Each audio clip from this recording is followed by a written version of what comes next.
सुप्रभात 9th class. बेटे ध्यान देंगे, आपका ये लेसन है वाक काव्य खंड का सेकंड लेसन, वो निकाल लेंगे।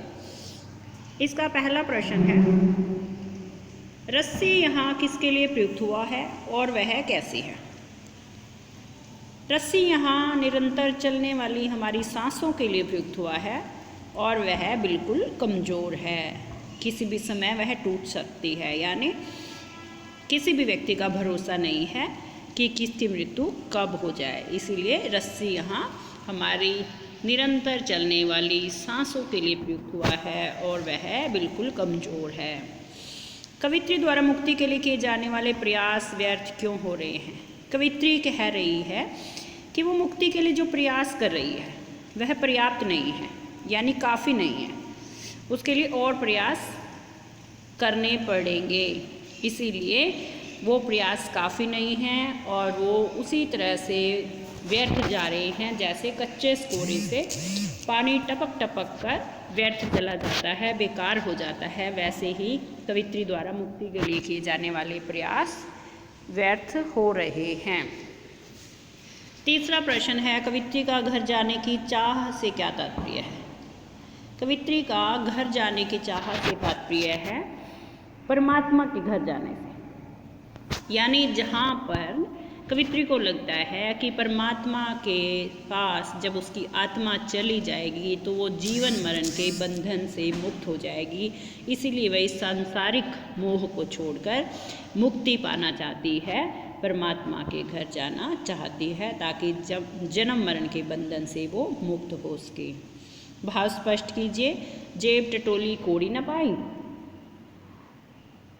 कवित्री यहाँ कहना चाहती है कि मनुष्य जीवन भर उल्टे सीधे कार्य करता रहता है, सद्कर्म यानी अच्छे कर्म नहीं करता है, और जब वह मृत्यु के समीप पहुँच जाता है या जब उसकी मृत्यु हो जाती है और ईश्वर उससे उसके अच्छे कर्मों का हिसाब मांगता है तो उसके पास उन्हें देने के लिए सद्कर्म के नाम पर कुछ भी नहीं होता है। खा खाकर कुछ पाएगा नहीं, ना खाकर बनेगा अहंकारी। कवित्री कहना चाहती है कि अगर हम खा खाकर का मतलब है अगर हम यहाँ भोग विलास की चीज़ों में ही लगे रहेंगे तो क्या होगा, हमारे पास भगवान की भक्ति के लिए कुछ समय नहीं बचेगा। यानी अगर हम हर समय सांसारिक सुख सुविधाओं में ही लगे रहेंगे तो हम भगवान की भक्ति कब करेंगे या नहीं कर पाएंगे, और ना खाकर बनेंगे अहंकारी। और अगर हम नहीं खाएंगे यानी नहीं उपयोग करेंगे, सांसारिक वस्तुओं को बिल्कुल ही त्याग देंगे तो हम अहंकारी बन जाएंगे। हमें लगेगा हम तो बहुत बड़े भक्त बन गए, हमने अपने ऊपर नियंत्रण रख लिया, तो शायद हम बहुत अहंकारी बन जाएं। इसलिए कवित्री कहती है कि हमें बीच का रास्ता अपनाना चाहिए, ना तो ज़्यादा सांसारिक सुखों में ही ध्यान देना चाहिए और ना ही उन्हें बिल्कुल त्याग देना चाहिए। हमें बीच का रास्ता अपनाना चाहिए, तभी हम सही रास्ते पर या भगवान की भक्ति पर चल सकते हैं या भगवान की भक्ति कर सकते हैं। वन द्वार की सांकल खोलने के लिए ललित ने क्या उपाय सुझाए हैं, यानी भगवान के पास जाने के लिए जो सांकल है, जो कुंडी है, वो कब खुलेगी, उसके लिए हम ललित ने क्या उपाय सुझाए हैं। तो आप इसका पहला ग्राफ एक बार देख लेंगे बच्चे, तो आप समझ जाएंगे। इसमें बताया था, देखो, खा खाकर कुछ पाएगा नहीं, ना खाकर बनेगा अहंकारी, सम खा तभी होगा संभावी, खुलेगी सांकल बंद द्वार की।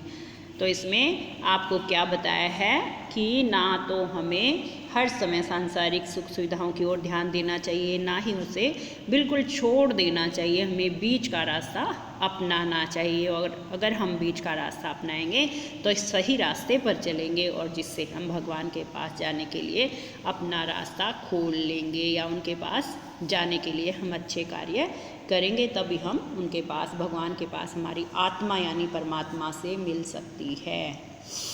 ईश्वर प्राप्ति के लिए बहुत से साधक हठ योग जैसी कठिन साधना भी करते हैं,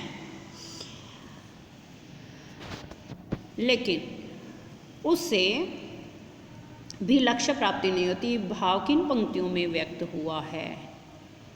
तो इसमें आप ये पंक्तियाँ बताएंगे कि कौन सी पंक्तियों में है। ये देखो, आप तीसरा पैराग्राफ निकालेंगे।